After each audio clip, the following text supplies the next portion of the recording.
Good morning friend, आप लोग कैसे हैं? फिर से स्वागत है मेरा YouTube channel Balram creative class में। तो आज मैं आप लोगों के लिए बिहार में जितने भी शिक्षक का वैकेंसी आया था उसमें से जो क्वेश्चन पूछा गया है देख लीजिए। बिहार शिक्षा पात्रता परीक्षा, ठीक है, जो 23/7/2017 को क्वेश्चन आया था, ये सीडीपी का पेपर 2 का क्वेश्चन है, जिसमें से 6 to 8 के लिए है, ठीक है। तो उसमें से जो भी क्वेश्चन आया है, तो इससे पहले मैं आपको पहले बता देना चाहता हूँ कि इससे पहले मैंने 2 वीडियो अपलोड बिहार का जो भी प्रीवियस का क्वेश्चन बना है उसको ऑलरेडी अपलोड कर दिया हूँ।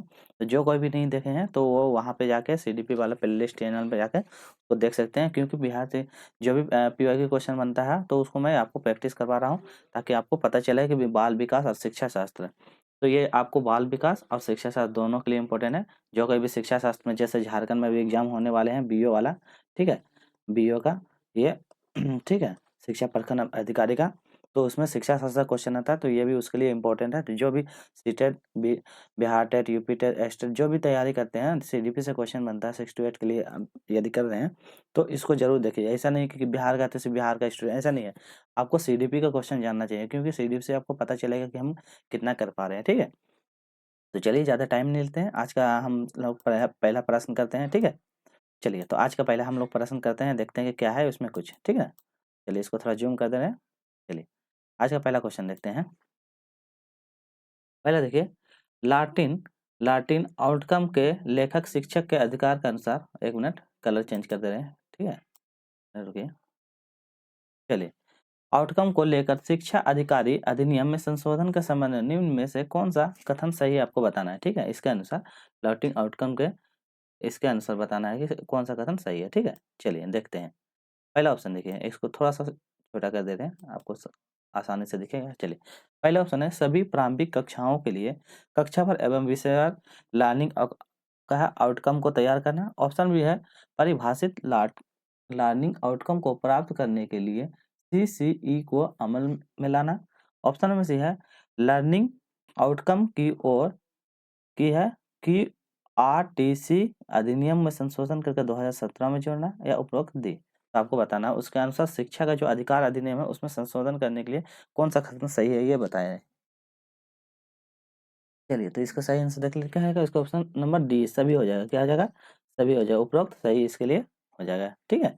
तो ये सब जितना भी प्रोसेस है सभी उसके लिए माना जाता है। चलिए अगला क्वेश्चन देखिए, क्वेश्चन नंबर 2 देखिए। क्वेश्चन नंबर 2 बोलता है कि पुस्तक उम्मीदों को शिक्षा शास्त्र मतलब पेडागोजी ऑफ होप के लेखक कौन है। आपको बताना है, जो पेडागोजी का भी तैयारी करते हैं तो उसके लिए बहुत इंपॉर्टेंट है कि पेडागोजी ऑफ होप का क्या अर्थ है, आपको बताना है। पहला है पाउलो फ्रेडे ने दिया था, ऑप्शन में जॉन डीवी ने दिया था, ऑप्शन में आत्मसेन, और ऑप्शन में जे कृष्णमूर्ति। तो आपको बताना है पेडागोजी ऑफ होप के लेखक कौन है। चलिए, तो देखते हैं इसका सही आंसर क्या जाएगा। इसका सही पेडागोजी है पाउलो फ्रेडे। कौन था? पाउलो फ्रेडे थे। तो इसका पेडागोजी ऑफ संस्कृत में है पाउलो फ्रेडे, ठीक है। चलिए अगला क्वेश्चन देखते हैं, क्वेश्चन नंबर 3 देखते हैं। बिहार में गठित क्या है सामान्य विद्यालय प्रणाली आयोग निम्नलिखित में से कौन सा संबंध नहीं है। आपको बताना नहीं, आपको क्वेश्चन ध्यान से पढ़ना है, नहीं वाला बताना है, ठीक है। पहला ऑप्शन प्रोफेसर क्या है Muchkund Dubey, option number doctor Madan Mohan Jha, option number C professor Krishna Kumar, option number D professor Anil Sadgopal. तो आपको बताना है सामान्य विद्यालय प्रणाली आयोग नहीं है। चलिए, तो 3 का सही आंसर देखते हैं क्या होगा। Option number C professor Krishna Kumar, ये नहीं है, ठीक है। तो 3 का सही आंसर ऑप्शन नंबर सी। चलिए अगला क्वेश्चन देखते हैं, क्वेश्चन नंबर 4। चलिए, क्वेश्चन नंबर 4 देखिए क्या है। किसी भी पाठ को जल्दी से पूरा करने के लिए एक शिक्षक अपनी पसंद की कुछ बच्चों से क्या है अपेक्षित रूप से उत्तर पूछ लेती है और पाठ समाप्त कर देती है, यानी अपने से वो क्वेश्चन कर लेती है, ठीक है, मतलब लास्ट में क्वेश्चन उत्तर पूछ लेती है और वो क्या कहते हैं, बोलता है कि आज का अध्याय यहीं समाप्त करते हैं। तो इससे क्या आसानी निकाला जा सकता है, आपको बताना है। पहला ऑप्शन देखिए, पहला ऑप्शन है शिक्षक द्वारा उठाया गया कदम पाठ्यक्रम को समय पर खत्म करने के लिए आवश्यक है। ऑप्शन नंबर बी है शिक्षकों के पास मेधावी बच्चों को पहचानने का कौशल है। ऑप्शन नंबर यह बाकी बच्चों के संदर्भ में क्या है सीखने का समान अधिकार के खिलाफ है। और ऑप्शन में इसमें बाकी बच्चों को भी उत्तर देने के लिए प्रेरित होंगे। तो ये बताना है, जब ये इस तरह का जब प्रश्न सवाल करती है तो उसका कौन सा सही मतलब आशय निकलता है, मतलब निष्कर्ष निकलता है। चलिए, तो क्वेश्चन नंबर 4 बताइए आप लोग।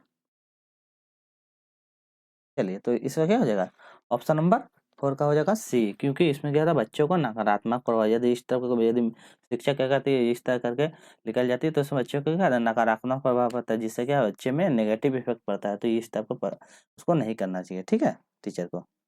चलिए क्वेश्चन नंबर 5 देखते हैं क्या है। क्वेश्चन नंबर 5, बच्चों को शैक्षणिक भ्रमण पर ले जाना जरूरी है, क्योंकि यदि बच्चे मतलब शैक्षणिक भ्रमण मतलब बच्चों को क्या है टूर एक्टिविटी में बाहर घुमाने वाने ले जाना, तो ये क्या है ले जाना जरूरी है, क्यों रीजन बताना है, ठीक है। पहला ऑप्शन देखिए, चलिए देखते हैं पहला ऑप्शन क्या बोलता है।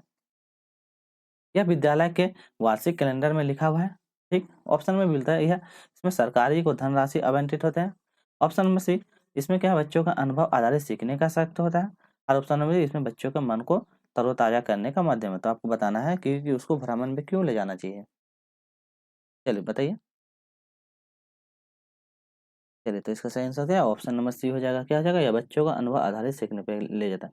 मतलब इसमें क्या है, यदि शिक्षक क्या करता है बच्चों को बाहर की वातावरण से उसको जोड़ेगा, तो क्या होता है बच्चों बाहर के वातावरण से क्या होता है जल्दी सीखता है। मतलब कोई भी चीज़ को बच्चों क्या सीखने से पहले यदि उसको सामने हम प्रत्यक्ष रूप से एग्जाम्पल प्रस्तुत करते हैं तो बच्चा वो सबसे ज़्यादा सीखता है, ठीक है। तो इसलिए बच्चों को क्या करना है हमेशा आपको टीचिंग एक्टिविटी में हमेशा बाहर की ओर ले जाना है। जैसे हम लोग भी यदि बीएड आप लोग जैसे किए होंगे तो क्या होगा, आप लोगों का टीचर भी देखे होंगे कहीं टूर पे ले जाता है, इसलिए ले जाके ताकि आप उसको देख के सबसे ज़्यादा अच्छे से तरीके से सीखें, ठीक है। चलिए अगला क्वेश्चन देखते हैं, क्वेश्चन नंबर 6। जेंडर समानता का तात्पर्य क्या है? आपको बताना है जेंडर जो पक्षपात होता है उसका क्या तात्पर्य है। पहला है लड़का एवं लड़की के जन्म दर को समान बनाना। ऑप्शन में स्त्री और पुरुष को सामाजिक भूमिका में समर्थन समान लाना। ऑप्शन में सी है पितृसत्तात्मक समाज को स्थापित करना। और ऑप्शन में अलग अलग वर्ग की महिलाओं की स्थिति में समानता लाना। आपको बताना है इसका क्या अर्थ है।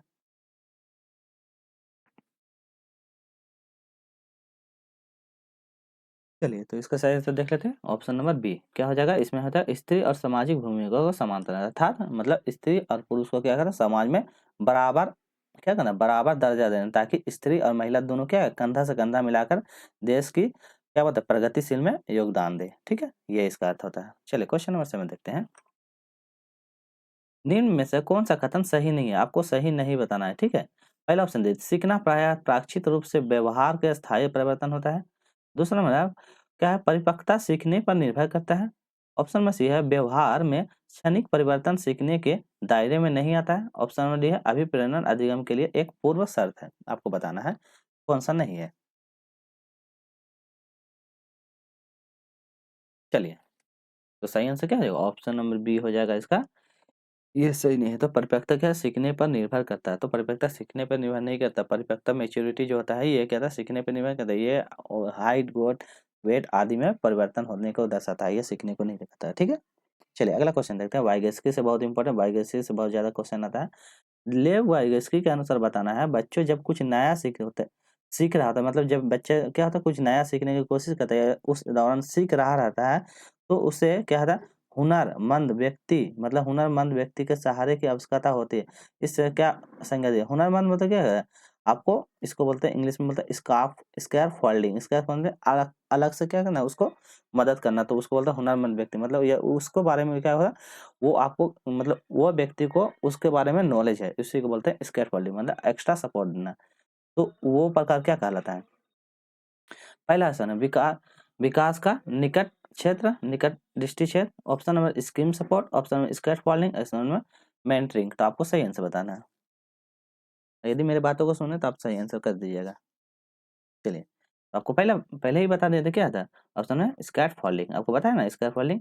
तो हुनरमंद व्यक्ति मतलब जो आपको एक्स्ट्रा सपोर्ट देता है, जैसे कि आप मान ले जैसे कि ABCD सीख रहे हैं, मान ले एग्जांपल बच्चा ABCD सीखता है तो वो जानता है बट उसको क्या हिचकिचाहट होती है, मतलब वो प्रॉपर तरीके से उसने को थोड़ा सा मतलब बोलने में परेशानी, तो क्या कीजिए आप उसको अच्छे से उसको सपोर्ट दीजिए ताकि वो फिर से उसको कर ले, ठीक है। जैसे कि मान लीजिए जैसे ये पेड़ है, ठीक है। मान लेते हैं ये पेड़ है, मान लेते हैं ये पेड़ है, तो ये बच्चा क्या चढ़ने की कोशिश करता है पर नहीं चढ़ पाता, तो क्या करिए आप उसके लिए क्या यहाँ सीढ़ी लगवा दीजिए ताकि बच्चे को इसके सीढ़ी के सहारे से क्या है वो चढ़ सके, तो इसी को बोलता है स्कैफोल्डिंग, ठीक है। चलिए अगला चलते हैं। अगला क्वेश्चन देखिए। एक बालिका गणित के सवाल को हल करने के क्रम में 6 × 3 = 18 लिखती है, ठीक है। तथा 18 को जब 3 से डिवाइड करते हैं तो 6 को समझने की स्थिति प्राप्त कर लेती है। तो मनोवैज्ञानिक पियाजे के अनुसार बहुत इंपॉर्टेंट है पियाजे के अनुसार संज्ञानात्मक विकास के सिद्धांत के अनुसार अब वह कौन सी अवस्था में, आपको मतलब देखिए बच्चे में क्या है, मतलब कि ये कौन सा थॉट आ जाता है, मूर्त अमूर्त चिंतन वाला थॉट इसके अंदर आ जाता है, ठीक है। तो ये इस तरह का जो एक्टिविटी कर लेता है तो बच्चे भी पियाजे ने 4 सिद्धांत दिया था, कौन-कौन सा, ASPCF, ठीक है।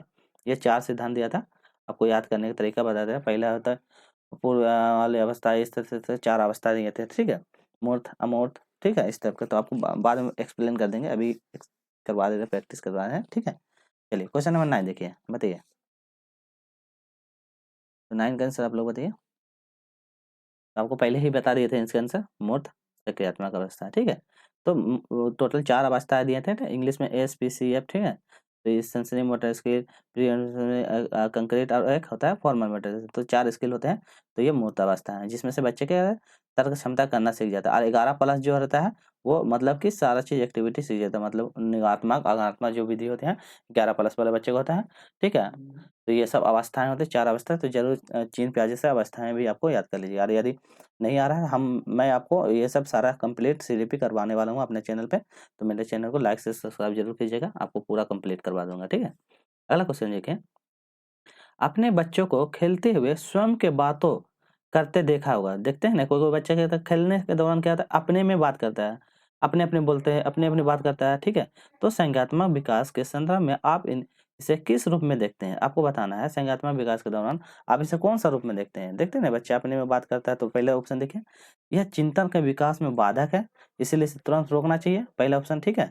जब भी बोलेगा रोकना चाहिए, ये तो हमेशा नेगेटिव है, तो इसको तो हमेशा काट देना है, ठीक है। जैसे नेगेटिव जैसा बात बोलेगा ना बच्चे के बारे में, तो उसको काट देना है। तो पहला ऑप्शन तो होगा नहीं, ठीक है।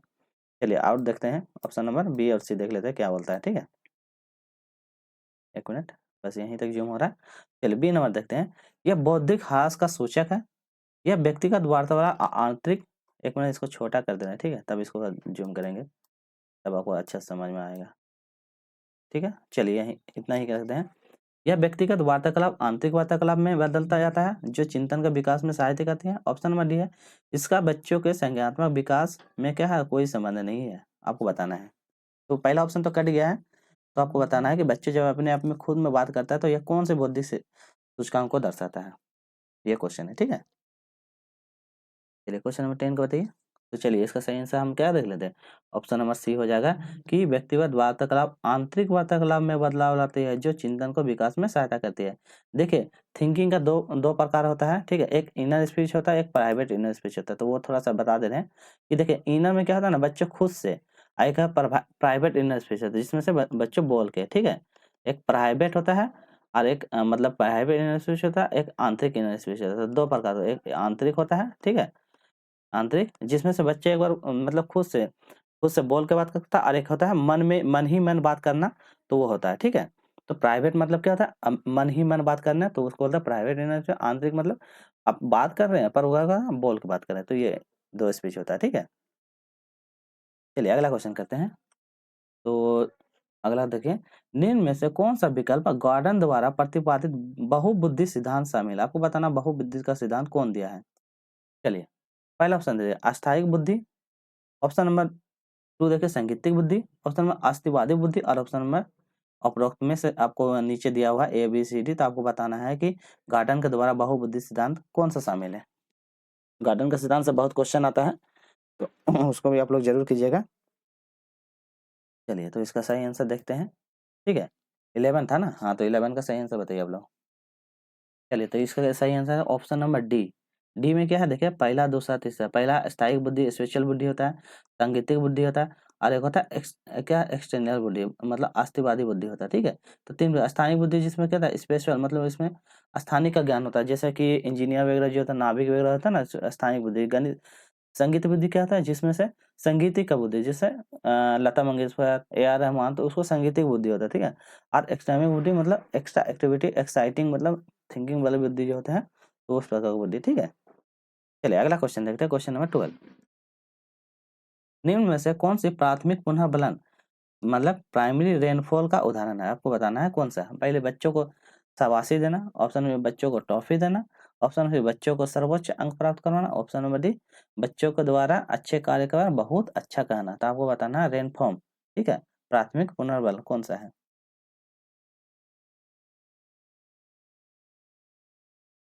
चलिए बताइए, आप लोग सही बताइए। चलिए तो इसका देख लेते हैं क्या हो जाएगा 12 का। तो बच्चों को क्या था, ऑप्शन नंबर बी हो जाएगा इसका सही जवाब। तो क्या हो जाएगा 12 नंबर का ऑप्शन नंबर बी। चलिए तो क्या होता है, बच्चों को ट्रॉफी देना, रीइंफॉर्म मतलब बच्चों को ट्रॉफी देना। पुनः बल मतलब क्या होता है, बच्चों को फिर से, जैसे बच्चा नहीं होता है कि हाँ चलो ठीक है ऐसा है, तो बच्चों को एक्टिविटी को फिर से बढ़ाना, तो बच्चों को ट्रॉफी देना ताकि वो उसके प्रति क्या जिज्ञासा बढ़ जाए, ठीक है ना।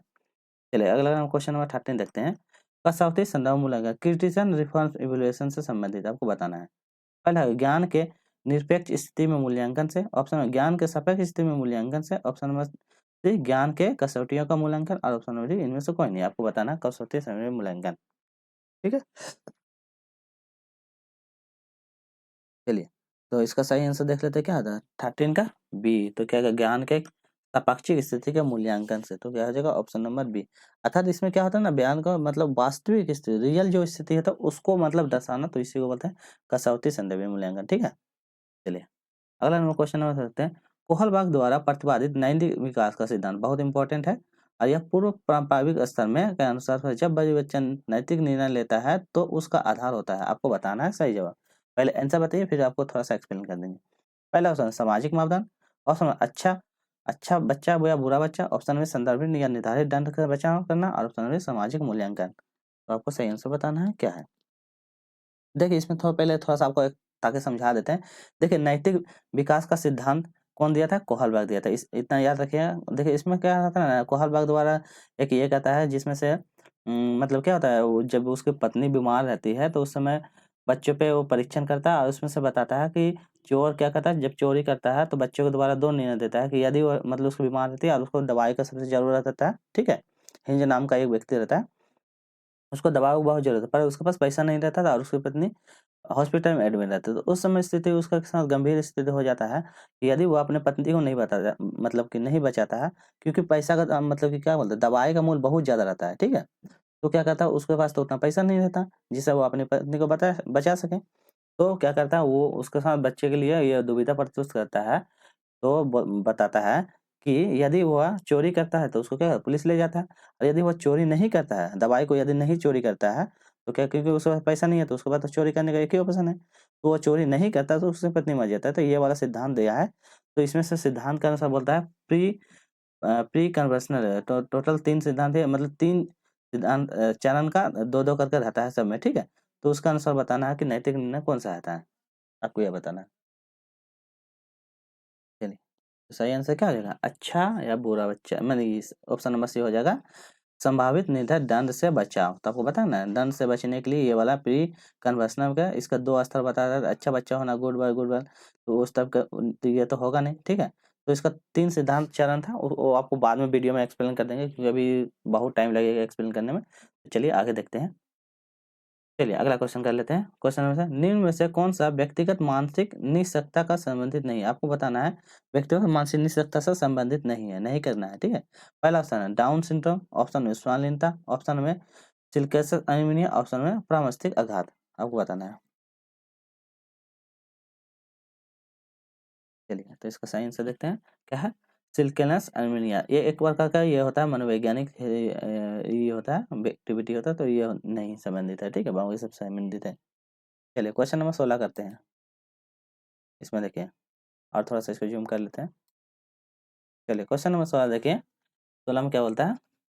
हाल ही में दिव्यांग अधिकार अधिनियम 2016 आरपीडब्ल्यू एक्ट के अनुसार आपको बताना है पारित किया गया था। तो इस अधिनियम के अंतर्गत निःशक्तता मतलब डिसेबिलिटी को प्रकारों की संख्या आपको बताना है, डिसेबिलिटी के कितने प्रकार होते हैं? पहला ऑप्शन देखिए 18, option number B 19, option number C 20, और ऑप्शन नंबर डी 1 मिनट, और ऑप्शन नंबर डी 21। तो आपको सही आंसर बताना है। चलिए, चलिए इसका सही आंसर देख लेते हैं, क्या हो जाएगा 16 का? ऑप्शन नंबर डी हो जाएगा, क्या हो जाएगा 21। तो डिसेबिलिटी टोटल 21 प्रकार होता है, जिसमें नहीं होता बहुत सारे डिसेबिलिटी, तो वो प्रकार वही सब, जैसे कि क्या होता है डिसकैलकुलिया, डिस्पेजिया, तो ये सब जो एक्टिविटी होता है इसी का अंतर्गत आता है, ठीक है। चलिए अगला क्वेश्चन देखिए, किसी भी अनुक्रिया की विलुप्ति सबसे कठिन होती है, आपको बताना है अनुक्रिया की विलुप्त सबसे कठिन स्थिति होती है, आपको बताना है। इसको थोड़ा सा छोटा कर दे, बहुत ज्यादा जूम हो गया लगता है, ठीक है, इतना ठीक है। पहला ऑप्शन दे सतत पुनः बल दिया जाना, ऑप्शन बी आंशिक पुनः बल दिया जाना, ऑप्शन में से पहले आंशिक तब सतत पुनः बल दिया जाना, और ऑप्शन नंबर डी सही। आपको सही बताना है कौन सा सही होगा। चलिए देख लेते हैं 17 का ऑप्शन नंबर बी क्या हो जाएगा, आंशिक पुनः बल देना, मतलब आंशिक रूप से उसमें पुनः बल देना, तो ये विलुप्त कठिन सबसे कठिन स्थिति होती है। ठीक है, चलिए 18 देखते हैं। जब एक बच्चा जानने लगता है कि गाय की 4 टांगे एक पूंछ होती है, जब बच्चा को पता चल जाता है कि गाय की 4 टांग होती है और एक पूंछ होती है, तो उसके बाद क्या होता है, जब बच्चा क्या कहता है भैंस को भी देखता है, तो वो भैंस को देखता है, वो भैंस को क्या कहता है, देखने के बाद उसको गाय का कब कहता है, क्यों? क्योंकि उसको बच्चा को पता चल जाता है कि क्या होता है, एक गाय के 4 पैर होते हैं और एक पूंछ होता है, तो जब वो भैंस को देखता है तो भैंस के भी 4 पैर और एक पूंछ होता है, तो उसमें क्या होता है, बस उसमें वो फर्क नहीं कर पाता कि गाय गाय होता है और भैंस भैंस होता है, तो दोनों में अलग परिवर्तन होता है, कलर का, ये का, तो ये दोनों में नेचर का थोड़ा सा परिवर्तन होता है, तो वो नहीं समझ पाता, क्योंकि उसको लगता है कि 4 पैर वाला और एक पूंछ वाला हमेशा क्या होगा, गाय ही होगा। ठीक है, ये तो घोड़ा को भी देखेगा तो वो भैंसी, घोड़ा को भी देखेगा तो गाय ही बोलेगा। तो ये इस प्रकार का जो एक्टिविटी है प्रक्रिया का कौन सा उदाहरण है? पहला ऑप्शन है समायोजन, ऑप्शन में आत्मीकरण, ऑप्शन से अनुकूलन, ऑप्शन में संतुलीकरण। आपको बताना है, चलिए बताइए।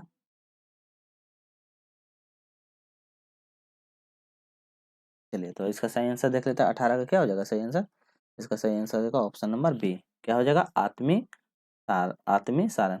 देखिए दो प्रकार इसमें समा एसिमिलेशन और एकोमोडेशन होता है। देखिए एसिमिलेशन क्या होता है, उसमें से नई ज्ञान को जोड़ना, एसिमिलेशन। और एकोमोडेशन, एकोमोडेशन मतलब उस जो आपके वर्तमान ज्ञान है उसमें क्या करना, मॉडिफाई कर देना। ठीक है, वर्तमान ज्ञान जो जानते हैं आपको यदि गलत समझ में आ रहा है तो उसमें क्या कहता है, संशोधन करना, तो एकोमोडेशन होता है। ठीक है, तो ये आत्मीकरण कर रहा था बच्चा, क्या कर रहा है, वही ज्ञान में उसी को ऐड कर दे रहा है, उसमें संशोधन नहीं कर रहा है। ठीक है, तो उसी ज्ञान को बार बार उसी में जोड़ के ये कर, तो ये ऑप्शन नंबर बी हो जाएगा। ठीक है, आत्मसात कर रहा है, उसी में जोड़ दे रहा है। ठीक है, उसको अभी पूरी तरह से ज्ञान नहीं हुआ, बट इतना नॉलेज हो गया कि वो थोड़ा सा फर्क पहचानने के हो जाता, पर उस तरह से उसको कंपेयर नहीं कर पा रहा है। ठीक है, तो ये वाला होता है। सलमा क्या है, क्या है, प्रारंभिक विद्यालय की शिक्षिका, मतलब कि मतलब प्रारंभिक जो होता है ना, प्रारंभिक स्कूल का टीचर है, जिसमें से क्या है, बच्चों को सिखाना बहुत अच्छा लगता है, उसको सिखाने में बहुत अच्छा लगता है, इसीलिए वो शिक्षण के लिए तरह तरह का संसाधनों को कक्षा में यहाँ रोचक होगा। ठीक है, यहाँ रोचक प्रयोग करती है, मतलब तरह तरह का संसाधन लाती है और उसको प्रयोग करती है। तो सलमा कौन कौन सी अभिप्रेरित है, तो सलमा कौन सी प्रक्रिया द्वारा, मतलब कौन सी अभिप्रेरित है, ये बताना है। पहला ऑप्शन है बाह्य रूप से प्रेरित है, ऑप्शन आंतरिक रूप से प्रेरित है, ऑप्शन में सक्रिय रूप से है, ऑप्शन है सामूहिक रूप से है। तो इसका सही आंसर आपको बताना है। क्वेश्चन देख लीजिए।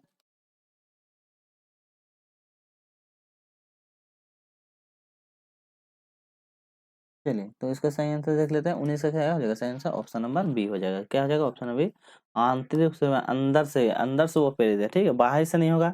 बाहर से मतलब क्या, लालच ये प्रकार देखे, अब जैसे बाहर रिजल्ट रिजल्ट पाने लेने के लिए, मतलब आपको रिजल्ट मम्मी पापा को दिखाने के लिए बाह्य रूप से प्रेरित होता है। अच्छा हमको मम्मी कार गिफ्ट देगी, मम्मी हमको बाइक खरीद देगी।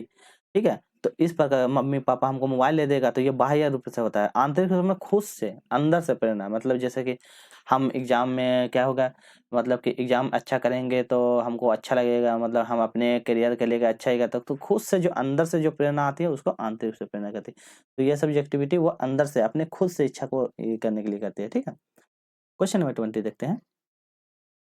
कक्षा 8-9 के बच्चे सामान्य निम्न में से किस अवस्था में होते हैं, बताना 8 और 9 के बच्चे कौन सा अवस्था में होते हैं। पहला ऑप्शन बाल्यावस्था में, ऑप्शन किशोरावस्था में, ऑप्शन पौरावस्था में, ऑप्शन व्यस्त अवस्था में। थोड़ा सा स्पीड कर दें आप। ठीक है, चलिए तो सही आंसर बताइए इसका। चलिए तो 20 का सही आंसर क्या हो जाएगा, ऑप्शन नंबर बी हो जाएगा सही आंसर। ऑप्शन नंबर किशोरावस्था। ठीक है, अवस्था थोड़ा 4 प्रकार के होते हैं, तो किशोरावस्था जो होता है 8 से 9 के बच्चे अवस्था में होते हैं। ठीक है, अगला क्वेश्चन देखिए 21 नंबर बताया, निम्न में से कौन सा लर्निंग द ट्रेजर विदिन के नामक रिपोर्ट वर्णित नहीं है। आपको बताना है ये वाला ट्रेजर नामक विनर में वर्णित नहीं है। पहला है learning to know, option learning to be, option learning to do, option learning a adjust, मतलब लर्निंग टू एडजस्ट। ये कौन सा वर्णित नहीं है आपको बताना है। चलिए तो क्या हो जाएगा, लर्निंग टू एडजस्ट नहीं होता है, बाकी सब सही होता है, ये सब होता है, ये सब ऐड होता है। ठीक है, ठीक है, चलिए अगला क्वेश्चन देखते हैं। क्वेश्चन नंबर 22, राष्ट्रीय राष्ट्रीय पाठ्यचर्या रूपरेखा 2005 के निम्न में से किन सब विकल्प पर जोर नहीं देता। आपको नहीं देकर बताना है, तो कौन जोर नहीं देता ये बताना है। ठीक है, चलिए ऑप्शन देखिए। पहले अधिगम ज्ञान निर्माण की प्रक्रिया है, ऑप्शन ए आलोचनात्मक शिक्षा शास्त्र सामूहिक निर्णय की प्रक्रिया को सुगम बनाती है। ऑप्शन में सहयोगात्मक अधिगम सामाजिक को विकसित करने में सहायता करती है। और ऑप्शन में अंतःक्रिया और वार्तालाप द्वारा अधिगम के बजाय विषय वस्तु पर केंद्रित को प्रोत्साहन किया जाना चाहिए। तो आपको सही आंसर बताना है, कौन सा नहीं है वो बताना है देख के। तो सही क्या देख लेते हैं, ऑप्शन नंबर बी होगा, यही होगा अंतःक्रिया वार्तालाप अधिनियम के बजाय, ये बजाय बोल दिया ना, ये नेगेटिव वर्ड है। विषय वस्तु को केंद्र पर प्रोत्साहित किया जाना। मैंने आपको पॉजिटिव मतलब सीटेट का आपको पॉजिटिव और एक नेगेटिव मतलब कि पॉजिटिव वर्ड, ठीक है, पॉजिटिव और नेगेटिव टैग वर्ड, ठीक है, टैग वर्ड वीडियो में बता दिया हूँ, जिसमें से आप ना सिर्फ इसको देख के आप बता दीजिएगा कि पॉजिटिव क्या है। तो बजाय, सिवाय, रटन, ये सब जो होता है हमेशा नेगेटिव, तो उसको हमेशा काट देना है, ठीक है। तो इसमें बोला नहीं है, तो नहीं वाला ऑप्शन यही हो जाएगा। इसमें नहीं पूछा है, बाकी सब होगा पर ये नहीं है। तो ये tag word, positive tag word आपको बताए हैं, इजी में एकदम बहुत ईजी कॉन्सेप्ट में बताए थे आपको। बस खाली एग्जाम से पहले उसको देख लीजिएगा, आपको उससे ज़्यादा कुछ नहीं पढ़ना पड़ेगा। पॉजिटिव और नेगेटिव दोनों वर्ड यूट्यूब पे अपलोड कर दिए हैं, तो प्लीज़ जाकर उसको देख लीजिएगा, ठीक है। चलिए अगला क्वेश्चन देखिए, आप निम्न में से किस संदर्भ में शिक्षण कार्य को प्रभावशाली बनाने के लिए सबसे ज्यादा उपयोग मानते हैं। आपको बताना है शिक्षण को अधिक प्रभावशाली बनाने के लिए कौन सा साधन को आप सबसे अच्छा मानते हैं। पहला ऑप्शन देखिए, जिसमें शिक्षार्थी स्वतः और स्वतंत्र रूप में हो। ऑप्शन नंबर बी में है जिसमें शिक्षक ज्ञान प्रदाता हो, जिसमें परीक्षाओं को अभिव्यक्त हो। और ऑप्शन नंबर डी जिनमें अध्यापन सिर्फ निर्देश परक हो। आपको बताना है सही जवाब कौन सा शिक्षण में प्रभावी सबसे अच्छा होगा।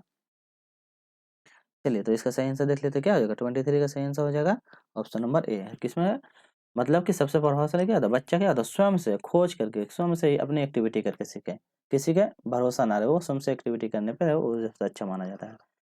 देखिए निम्न में से कौन सा युग्म सम्मिलित नहीं, आपको बताना नहीं, नहीं देखना है, ठीक है। बहुत सारा बच्चा गलत कर देता है। पहला उदाहरण से नियम की ओर आगमन विधि है। ऑप्शन में समान से विशिष्ट की ओर आगमन विधि है। ऑप्शन में विशिष्ट से सामान्य की ओर आगमन विधि है। और अंश से पूर्ण की ओर संश्लेषण होती है। आपको बताना है कौन सा सही नहीं है, बताना है, ठीक है। बाकी सब सही है और एक नहीं है। चलिए